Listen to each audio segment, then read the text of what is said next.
Terima kasih pemirsa Anda masih bersama kami. Pemirsa, wabah demam babi Afrika atau African Swine Fever tengah merebak di sejumlah daerah di Indonesia menjadi perhatian serius pemerintah. Kepala Badan Karantina Indonesia Sahat Panggabean mengatakan ASF ini tidak menular kepada manusia. Pemerintah telah melakukan berbagai upaya pencegahan penyebaran ASF agar daging babi aman dikonsumsi dan tidak menyebabkan inflasi daerah.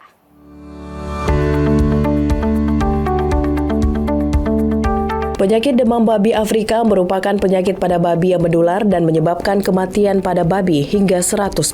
Virus ASF menyebar sangat cepat melalui cairan tubuh, kotoran, dan kontak fisik dari babi ke sesama babi atau barang yang terkontaminasi. Menjawab keresahan akan penularan virus ASF, Kepala Badan Karantina Indonesia Sahat M. Panggabean mengatakan virus ASF tidak menular kepada manusia. Virus ASF disebut Sahat tidak bersifat zoonosis atau belum ditemukan potensi menular ke manusia sehingga produk babi tetap aman dikonsumsi. Upaya pencegahan penyebaran menjadi perhatian serius pemerintah. Virus ASF berpotensi mempengaruhi kestabilan harga daging babi dan berdampak pada inflasi daerah. Bagi peternak yang kehilangan hewan ternaknya akan menimbulkan kerugian material. Di sisi lain, pasokan daging babi pun menjadi terbatas. Virus ini bersifat virus dan ini sebenarnya virus yang sangat mematikan untuk ternak dan ini bahkan tingkat kematiannya sampai mencapai 100%.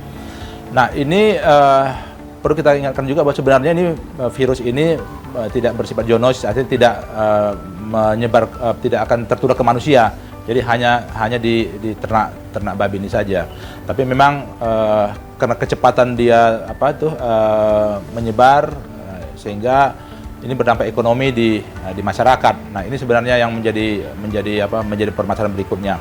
Sahat meminta masyarakat dan peternak babi untuk tidak terlalu khawatir dengan munculnya virus ASF. Pemerintah telah melakukan upaya dan usaha untuk meminimalisir penyebaran virus ASF. Usaha serupa juga dilakukan pemerintah pada tahun 2019 lalu di Bali. Pemerintah akan gencar melakukan sosialisasi dan pengawasan karantina di bandara atau pelabuhan dan PLBN. Bagi peternak babi yang hewannya terdampak virus ASF, Sahat mengimbau untuk tidak membuang ternak babi tersebut, melainkan mengubur atau membakarnya.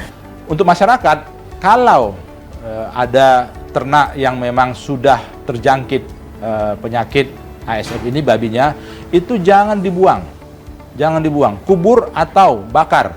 Nah, karantina kami punya balai di seluruh provinsi dan juga di beberapa pelabuhan-pelabuhan lainnya.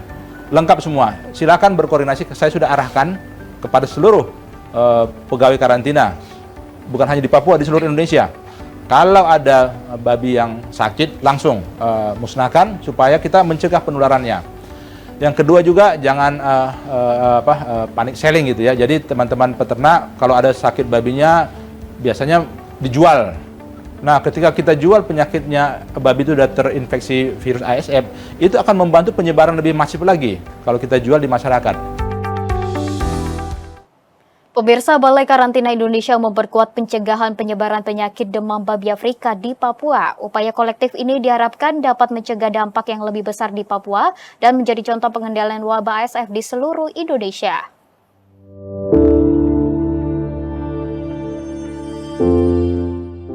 Kepala Badan Karantina Indonesia Sahat M. Panggabean meminta semua institusi untuk dapat bekerja sama dalam mencegah penyebaran dari kasus demam babi Afrika di Papua. Kasus demam babi Afrika pertama kali terdeteksi di Papua Tengah pada Januari 2021. Percepatan pencegahan juga dilakukan karena mengingat pentingnya babi dalam tradisi adat masyarakat Papua. Sahat menegaskan bahwa hingga saat ini tidak ada laporan yang masuk ke data Badan Karantina Indonesia tentang demam babi Afrika di Papua. Namun diduga kuat virus ASF terbawa melalui produk daging babi yang masuk secara ilegal. Untuk mengatasi penyebaran virus, masyarakat diminta tidak membawa produk berbasis daging babi ke Papua dan melapor jika ada ternak yang menunjukkan gejala ASF. Selain itu, kerjasama dengan TNI dan Polri terus dilakukan untuk menjaga wilayah perbatasan. Upaya kolektif ini diharapkan dapat mencegah dampak yang lebih besar di Papua dan menjadi contoh pengendalian wabah ASF di seluruh Indonesia. Kami ingatkan juga bahwa di Papua ini kita punya perbatasan-perbatasan. PLBN atau jalur-jalur tikus. Nah, karantina itu menjaga di pelabuhan-pelabuhan, bandara sama PLBN. Tapi mungkin masih ada juga jalur-jalur tikus, jalur-jalur ilegal yang kemungkinan itu bisa masuk. Nah, jadi secara spesifik Papua ini kita minta semua institusi bisa bekerja sama di sini, termasuk dengan TNI Polri di Pamtasnya. Pemirsa, kita beralih ke informasi lainnya. Pemerintah resmi menetapkan kenaikan pajak pertambahan nilai 12% mulai 1 Januari 2025. Menteri Keuangan Sri Mulyani menyebut beberapa sektor seperti bahan pokok hingga pendidikan dibebaskan dari PPN. Total insentif PPN yang digelontorkan pemerintah mencapai 265,6 triliun rupiah.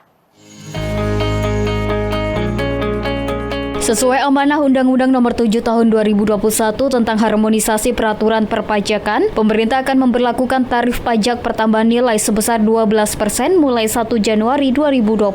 Menteri Keuangan Sri Mulyani Indrawati menyatakan, pemerintah telah mengalokasikan anggaran untuk insentif pajak pertambahan nilai yang dibebaskan pada tahun 2025 sebesar 265,6 triliun rupiah. Nilai insentif bertambah jika dibandingkan tahun 2023 yang mencapai 210 triliun rupiah dan tahun 2024 sebesar 231 triliun rupiah. Insentif PPN tahun 2025 menyasar kelompok bahan makanan, otomotif hingga properti. Insentif diberikan untuk menjaga daya beli masyarakat dan mendukung pemulihan sektor UMKM. Untuk tahun 2025 ini insentif perpajakannya akan melonjak hampir 2 kali lipat dibandingkan tahun 2020, mencapai 445,5 triliun rupiah. Dan kalau dihitung berdasarkan rasio PDB itu sudah mencapai 1,83%. Yang lebih tinggi pada saat COVID 2020 ke 2021, waktu itu kita memberikan insentif perpajakan yang luar biasa besar hingga mencapai 1,85% dari GDP. Tahun depan hanya lebih sedikit saja turunnya dibandingkan pada situasi COVID, yaitu mencapai 1,83% dari PDB. Ini nominalnya mencapai 445,5 triliun rupiah. PPN sendiri mengambil 265,6 triliun rupiah. Jadi kalau kita lihat insentif perpajakan 2025, mayoritas adalah dinikmati oleh rumah tangga 47% atau 209,5 triliun. Masyarakat rumah tangga terbebas dari PPN atau dikurangi beban PPN-nya. Pemirsa, pemerintah memutuskan menaikkan tarif pajak pertambahan nilai sebesar 1% menjadi 12% mulai tahun 2025. Menteri Keuangan Sri Mulyani menilai tarif pajak PPN Indonesia masih relatif lebih rendah dibanding negara lain baik di kawasan maupun anggota G20. Kenaikan tarif PPN ini bertujuan meningkatkan penerimaan negara untuk mendukung berbagai program pembangunan. Pemerintah memberlakukan kebijakan PPN menjadi 12% terhitung 1 Januari 2025. Kenaikan tarif ini untuk mendukung berbagai program pembangunan pemerintahan. Walau nilai PPN Indonesia tergolong moderat di kawasan ASEAN, Menteri Keuangan Sri Mulyani menyebut kenaikan tarif PPN Indonesia sebesar 1% menjadi 12% tergolong masih rendah bila dibandingkan dengan negara lain seperti Brasil, India, Turki maupun negara anggota G20. Sri Mulyani menyebut negara Brasil bahkan menerapkan tarif PPN sebesar 17%, Afrika Selatan 15% dan India 18%. Tingginya nilai pajak negara lain menunjukkan Indonesia tidak memiliki tarif PPN yang tergolong tinggi dan masih lebih rendah dari negara kawasan. Pemerintah tidak sembarangan menerapkan kenaikan PPN. Langkah ini diambil secara terukur dan berkaca pada kenaikan PPN sebelumnya. Dan kalau kita beberapa negara emerging yang kita gunakan, seperti Brasilia itu 17% PPN-nya, tax rasionya sudah 24,67%. Kemudian Afrika Selatan 15%, tax rasionya sudah di 21,4%. India 18% PPN dengan tax rasio mereka di 17,3%. Kemudian Turki 20% PPN-nya dengan tax rasio 16%. 12% itu adalah Filipina dengan tax ratio mereka sudah di 15,6. Dan Meksiko PPN-nya 16%, tax ratio mereka di 14,46%. Jadi Indonesia saat ini dengan 11%, tax ratio kita masih di 10,4, bisa memberikan gambaran pekerjaan rumah dan perbaikan yang harus kita lakukan. Dan pada saat 2023 itu harga komoditas juga sudah mulai turun seperti yang kita rasakan sampai 2024 ini. Kami melihat jumlah dari peningkatan pekerja formal, dan juga setoran PPh 21, yaitu setoran dari pajak penghasilan dari gaji karyawan itu mengalami kenaikan double digit, serta inflasi yang terus terjaga rendah.